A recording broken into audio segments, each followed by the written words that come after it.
This is the Cato Daily Podcast for Wednesday, January 6, 2021. I'm Caleb Brown. Protesters armed with baseball bats, Trump flags, and anger over the erroneous belief that the presidential election was stolen stormed the U.S. Capitol on the day when Congress tallies up the votes of the Electoral College.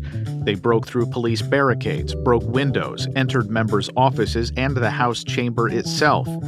One woman was shot and died. Direct action of a sort was urged by the president himself just before it all unfolded. Cato's David Boaz comments on today's tragic and disgraceful riot at the U.S. Capitol. What we witnessed on our television screens was a direct assault on the rule of law. A large number of people came to Washington, D.C.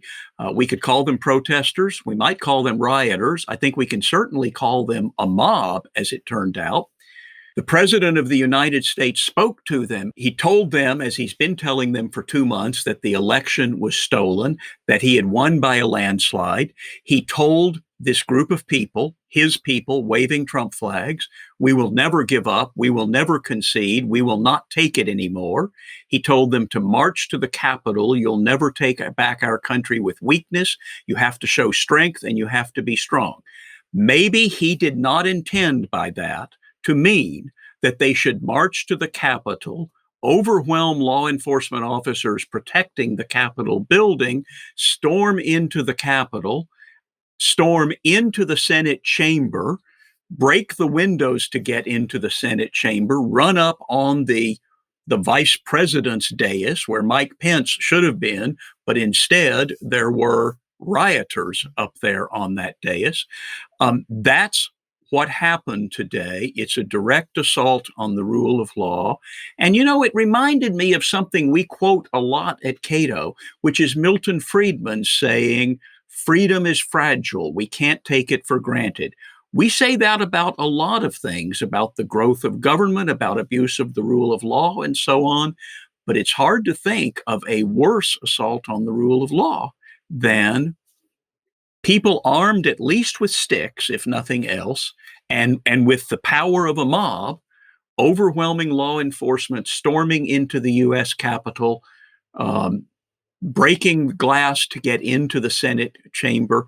We can't imagine. This happened once, I guess, in 1954, when some Puerto Rican nationalists brought guns into the House chamber and shot people. But this is the worst thing that's happened since then in terms of disrupting the operation of government.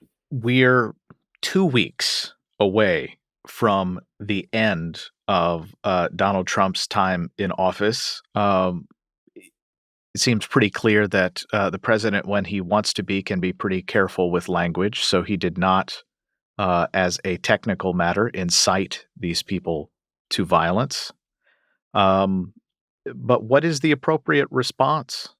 Well, the first appropriate response is for every member of Congress to denounce the situation, not just the rioters themselves, but the words and the actions that encouraged this to happen. They need to call out the president for falsely, baselessly claiming that he won the election.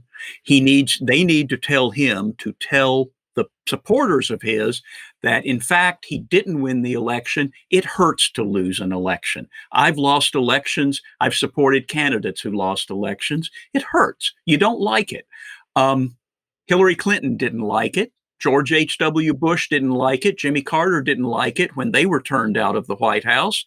But in every case, sometimes after a few hours, they sucked it up. They gave a speech conceding that they had lost, and they moved on. We need the president to do that, and we need every Republican member of Congress to insist that he do that.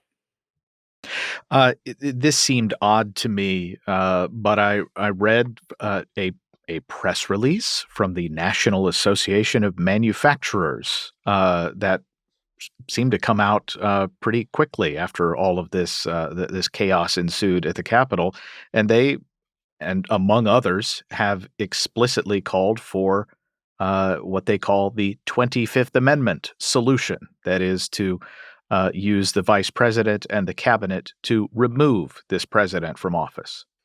I thought that was stunning. You expect the National Association of Manufacturers to support free trade. You expect them to support business subsidies.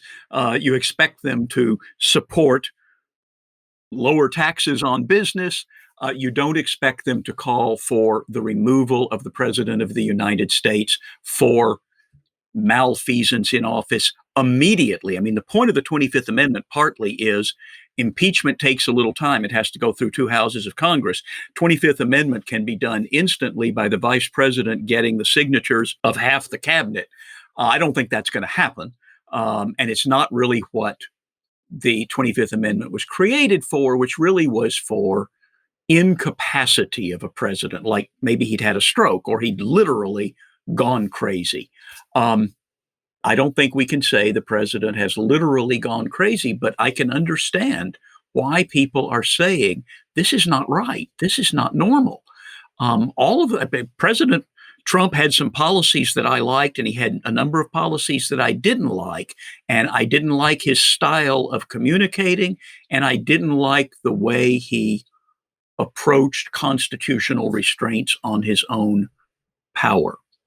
But this is different.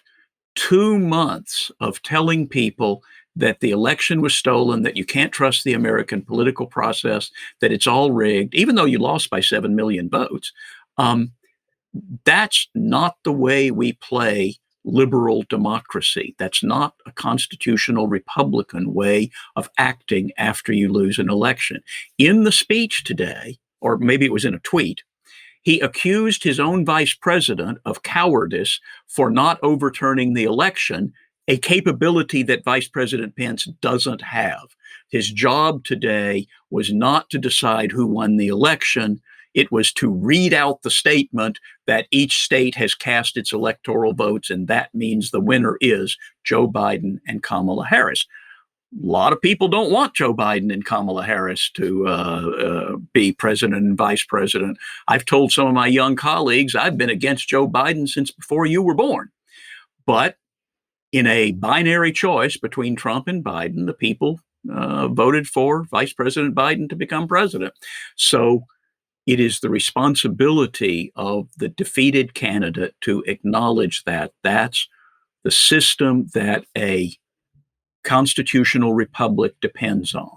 The president made a brief statement in a short video that he posted to Twitter and just again reiterated the election was stolen, that itself was unfortunate and disgraceful and bothersome, and urged people to go home. But other than that, didn't really seem to indicate much problem with what had occurred. He has not ever criticized his own supporters in the way that he and other Republicans and conservatives have insisted all year that liberals, Vice President Biden, Senator Harris, lots of other people, Speaker Pelosi, should criticize the violent elements that were associated with the Black Lives Matter protests this summer. And there were some of those. There were a lot of peaceful protesters, and there was some violence in Minneapolis, in Portland, and other places. And it was correct to say that leading Democrats needed to say that must stop. And they did. Perhaps they didn't do it as loudly or as quickly as we wanted. And of course, we at Cato have been saying all year, peaceful protest is a First Amendment protected right. Violence and property destruction are not. Walter Olson wrote a piece back during the protests following the death of George Floyd, saying it should not be that hard to distinguish between peaceful, lawful assembly in pursuit of political causes on the one hand, and property destruction, assault, intimidation, looting, and riot on the other.